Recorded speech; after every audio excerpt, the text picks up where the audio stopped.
Halo rekan-rekan pelajar dan penonton sekalian. Perkenalkan, nama lengkap saya Diego Sanvitoris Janatoda, NIM 2025110024, Program Studi Ilmu Hukum, Fakultas Hukum dan Sosial Humaniora, Universitas Flores. Senang sekali bisa bertemu di ruangan belajar ini. Dalam video ini, kita akan mengupas tuntas materi hukum yang sedang kita pelajari, mulai dari dasar aturan, prinsip utama, hingga penerapannya dalam kasus nyata di Indonesia. Materi ini disusun untuk membantu kita agar memahami konsep dengan jelas, sekaligus untuk memenuhi nilai ujian akhir semester dengan dosen pengampu Bapak Agustinus F. Pascalino Dadi, S.Phil M. Hum. Mari kita simak bersama dengan saksama.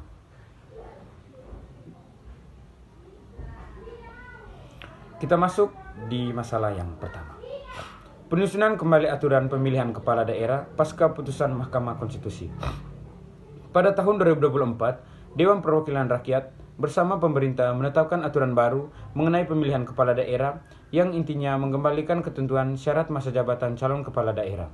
Materi yang sebelumnya telah dinyatakan bertentangan dengan Undang-Undang Dasar 1945, serta tidak lagi memiliki kekuasaan hukum mengikat melalui putusan Mahkamah Konstitusi yang bersifat mengikat dan akhir. Langkah ini dinilai sebagai upaya mengesampingkan kewenangan lembaga peradilan konstitusional demi kepentingan politik kelompok politik tertentu. Berikutnya, ketentuan berdasarkan teori hukum tata negara. Pertama, hal ini bertentangan dengan teori negara hukum. Pasal 1 ayat 3 Undang-Undang Dasar 1945 menegaskan Indonesia adalah negara hukum, di mana segala tindakan harus berlandaskan hukum, ada kepastian hukum, dan putusan lembaga berwenang wajib ditaati. Mengabaikan keputusan konstitusional berarti bertindak sewenang-wenang. Ciri-ciri utama negara kekuasaan yang bertolak belakang dengan cita hukum bangsa Indonesia. Kedua, melanggar teori pembagian dan keseimbangan kekuasaan. Kekuasaan negara terpisah menjadi legislatif, eksekutif, dan yudikatif dengan fungsi saling mengawasi. Mahkamah Konstitusi adalah satu-satunya lembaga berwenang menafsirkan konstitusi dan menguji keabsahan undang-undang. Jika lembaga pembentuk undang-undang menyusun kembali aturan yang sudah dibatalkan hanya untuk menolak makna konstitusi, maka terjadilah pelanggaran batas wewenang yang merusak sistem penyeimbang kekuasaan. Ketiga, bertentangan dengan teori sublimasi konstitusi. Konstitusi adalah hukum tertinggi. Seluruh norma di bawahnya harus selaras dengan makna konstitusi sebagaimana ditafsirkan lembaga yang berwenang. Undang-undang tidak boleh dijadikan sarana mengubah makna konstitusi.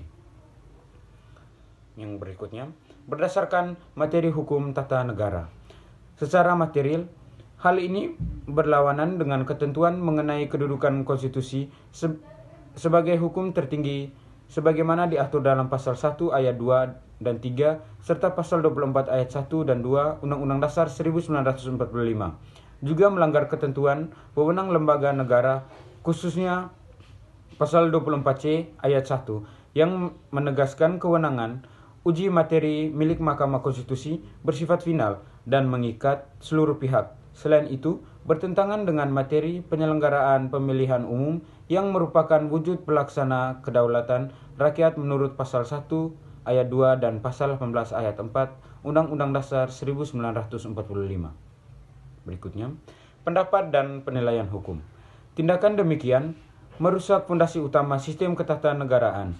Hal ini menciptakan ketidakpastian hukum serta mengurangi kepercayaan publik bahwa hukum berdiri di atas kepentingan politik sesaat. Secara prinsip hukum, materi aturan yang intinya sama dengan ketentuan yang sudah dinyatakan bertentangan konstitusi tetaplah menjadi cacat hukum yang sama dan dapat dibatalkan kembali melalui mekanisme uji materi. Kita lanjut ke permasalahan yang kedua. Undang-Undang Cipta Kerja serta peraturan pelaksana yang melalui batas wewenang.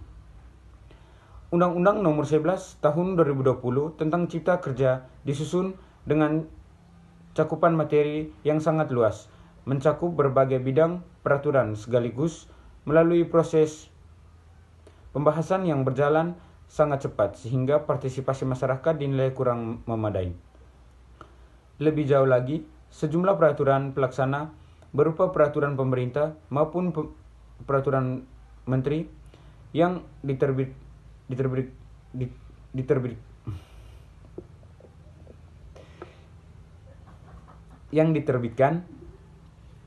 belakangan melalui ketentuan-ketentuan baru yang sama sekali tidak tertulis dalam naskah undang-undang induknya, sehingga ada yang membatasi hak dasar pekerja, hak masyarakat atas lingkungan hidup yang baik dan sehat, serta hak masyarakat adat atas wilayahnya.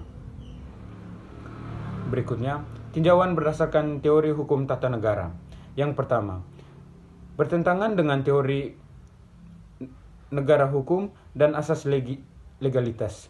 Setiap pembatas atau pengurangan hak asasi manusia wajib diatur secara tegas, jelas, dan cukup oleh undang-undang itu sendiri. Tidak boleh diserahkan sepenuhnya kepada peraturan yang kedudukannya lebih rendah. Hal ini bertujuan menjamin perlindungan hak warga negara dan tindakan sewenang-wenang pejabat pemerintahan. Yang kedua, melanggar teori pembagian kekuasaan. Pembentukan norma hukum, pokok dan dasar adalah wewenang mutlak lembaga legislatif. Lembaga eksekutif hanya berwenang membuat aturan yang berfungsi menjalankan apa yang sudah diterapkan undang-undang. Jika peraturan pelaksana memuat materi pokok baru, berarti terjadi pengambilan wewenang pembentukan undang-undang oleh pemerintah, pelanggaran nyata prinsip pemisahan fungsi negara. Yang ketiga, bertentangan dengan teori hierarki norma hukum. Aturan yang kedudukannya lebih rendah tidak boleh bertentangan, menambah, atau memperluas materi yang diatur oleh aturan yang lebih tinggi kedudukannya. Peraturan yang melanggar prinsip ini berkedudukan tidak sah dan tidak memiliki kekuasaan hukum mengikat. Berikutnya, tinjauan berdasarkan materi hukum tata negara. Secara material, hal ini bertentangan dengan ketentuan mengenai susunan dan hierarki peraturan perundang-undangan menurut pasal 7 ayat 1 Undang-Undang 1945 serta Undang-Undang Nomor 12 Tahun 2010. Juga melanggar materi peraturan hak-hak dasar warga negara sebagaimana diatur pasal 27 ayat 1, pasal 28D ayat 1, pasal 28I ayat 1, dan pasal 4 Undang-Undang 1945. Selain itu, bertentangan dengan materi hubungan kedudukan dan wewenang antar lembaga negara menurut pasal 5 ayat 2 serta pasal 20 ayat 1 Undang-Undang Dasar 1945. Berikutnya, pendapat dan penilaian hukum. Penyusunan undang-undang yang terlalu luas dan tidak terperinci diikuti penerbitan aturan pelaksana yang melampaui batas amanat undang-undang induk, menciptakan celah hukum yang berbahaya bagi kepastian hukum serta perlindungan hak konstitusional warga negara. Peraturan pelaksana yang isinya melampaui ketentuan undang-undang, induknya adalah peraturan yang berwenang dengan hukum yang lebih tinggi kedudukannya sehingga berpotensi dinyatakan tidak sah dan batal demi hukum. Kita lanjut ke materi permasalahan yang ketiga. Keterlibatan anggota Tentara Nasional Indonesia aktif menduduki jabatan sipil. Meskipun peristiwa reformasi tahun 1998 menandai berakhirnya praktik dui fungsi angkatan bersenjata yang mendominasi kehidupan politik dan pemerintah, masih terdapat ketentuan hukum yang memberi ruang bagi prajurit Tentara Nasional Indonesia yang masih bertugas aktif di angkatan dan menduduki jabatan-jabatan sipil strategis di lingkungan pemerintah maupun lembaga negara lainnya. Hal ini memunculkan kekhawatiran luas akan kembalinya pengaruh kekuasaan militer dalam kehidupan politik praktis serta pemerintahan sipil. Berikutnya, peninjauan berdasarkan teori hukum tata negara. Pertama, hal ini bertentangan dengan teori demokrasi dan supremasi sipil. Ciri utama negara demokrasi adalah kekuasaan tertinggi berada di tangan rakyat dan dijalankan oleh wakil-wakil sipil yang dipilih secara demokratis. Angkatan bersenjata adalah alat negara untuk mempertahankan kedaulatan dan keutuhan wilayah, bukan pelaksana kekuasaan politik atau pemerintahan umum. Keterlibatan militer dan jabatan sipil menggeser keseimbangan kekuasaan serta melemahkan kendali unsur sipil atau atas militer.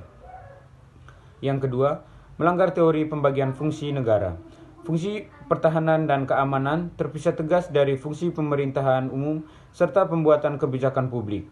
Pencampuran kedua fungsi tersebut melanggar prinsip perpisahan tugas negara yang jelas. Yang ketiga, bertentangan dengan teori kesetaraan kedudukan di muka hukum. Semua warga negara memiliki kedudukan yang sama di mata hukum. Jabatan negara seharusnya didasarkan atas kemampuan, keahlian, serta kualifikasi yang dibutuhkan jabatan tersebut, bukan semata-mata karena latar belakang kedinasan militer. Berikutnya, tinjauan berdasarkan materi hukum tata negara. Secara material, hal ini berlawanan dengan ketentuan dasar negara dan pelaksanaan kedaulatan rakyat menurut pasal 1 ayat 2, serta persamaan kedudukan dalam hukum dan pemerintahan pasal 27 ayat 1 Undang-Undang Dasar 1945. Juga bertentangan dengan materi pengaturan pertahanan dan keamanan negara dalam pasal 30 ayat 1 sampai ayat 5 yang menegaskan kedudukan Tentara Nasional Indonesia sebagai alat pertahanan negara yang netral dan tunduk pada kekuasaan sipil yang sah. Selain itu, berlawanan dengan semangat materi hasil amandemen konstitusi yang bertujuan mempertegas pemisahan tegas antara kekuasaan sipil dan militer. Berikutnya, pendapat dan penilaian hukum. Keterlibatan militer dalam jabatan sipil bertentangan langsung dengan semangat, tujuan, serta nilai-nilai utama reformasi ketatanegaraan Indonesia. Hal ini berpotensi mengurangi kepercayaan publik pada netralitas lembaga negara serta mengancam kelangsungan sistem demokrasi yang telah dibangun. Agar selaras dengan amanat konstitusi, diperlukan pembatasan tegas, berjangka waktu yang jelas, serta pelanggaran mutlak bagi prajurit yang masih bertugas aktif untuk menduduki jabatan sipil di luar lingkup tugas pertahanan negara. Kita lanjut ke permasalahan berikutnya. Revisi Undang-Undang Komisi Pemberantasan Korupsi dan pelemahan lembaga pengawasan. Perubahan ketentuan hukum yang mengatur Komisi Pemberantasan Korupsi dilakukan pada tahun 2019, di mana sejumlah aturan baru justru membatasi ruang gerak penyidik dan penindak, mengubah status kepegawaian menjadi bagian aparatur sipil negara, mewajibkan perizinan guna melakukan penyadapan, serta membatasi lingkup kewenangan pengawasan. Banyak pengamat hukum maupun masyarakat luas menilai perubahan ini bertujuan mengurangi kemandirian serta kekuatan lembaga tersebut dalam menindak pejabat yang memiliki kekuasaan politik. Berikutnya, tinjauan berdasarkan teori hukum tata negara. Pertama, hal ini bertentangan dengan teori negara hukum. Salah satu syarat mutlak berdirinya negara hukum yang sejati adalah tegaknya keadilan tanpa pandang bulu serta bebasnya penyelenggaraan negara dari segala bentuk penyalahgunaan kekuasaan. Korupsi merupakan bentuk penyalahgunaan kekuasaan yang paling merusak fondasi negara hukum. Melemahnya lembaga yang berfungsi memberantasnya berarti melemahkan sendi-sendi negara hukum itu sendiri. Kedua, melanggar teori keseimbangan dan pengawasan kekuasaan. Sejak lama dikemukakan prinsip bahwa setiap kekuasaan cenderung disalahgunakan jika tidak ada pengawasan yang memadai. Lembaga independen seperti Komisi Pemberantasan Korupsi dibentuk sebagai alat pengawas tambahan yang kuat karena melemah sistem pengawasan biasa yang sudah ada.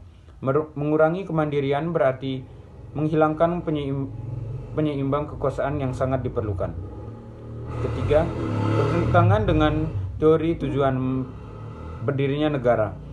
Negara dibentuk untuk melindungi segenap bangsa dan seluruh tumpah darah Indonesia memajukan kesejahteraan umum, serta mewujudkan keadilan sosial. Korupsi bertentangan langsung dengan tujuan tersebut. Hukum seharusnya mendukung, bukan menghambat, segala upaya pemberantasannya. Lanjut. Bertentangan dengan teori tujuan berdirinya negara, negara dibentuk untuk melindungi. Berikutnya, secara material, hal ini berlawanan dengan prinsip penyelenggaraan negara menurut pasal 1 ayat 3, pasal 27 ayat 1, serta pasal 28D ayat 1 Undang-Undang Dasar 1945 yang menjamin kepastian hukum dan perlakukan sama di muka hukum. Juga bertentangan dengan materi tujuan negara sebagaimana tertuang dalam pembukaan Undang-Undang Dasar 1945 alinea keempat. Berikut pendapat dan penilaian hukum. Kemandirian serta kewenangan lembaga pengawasan harus dijamin dan diperkuat, bukan dikurangi atau dilemahkan.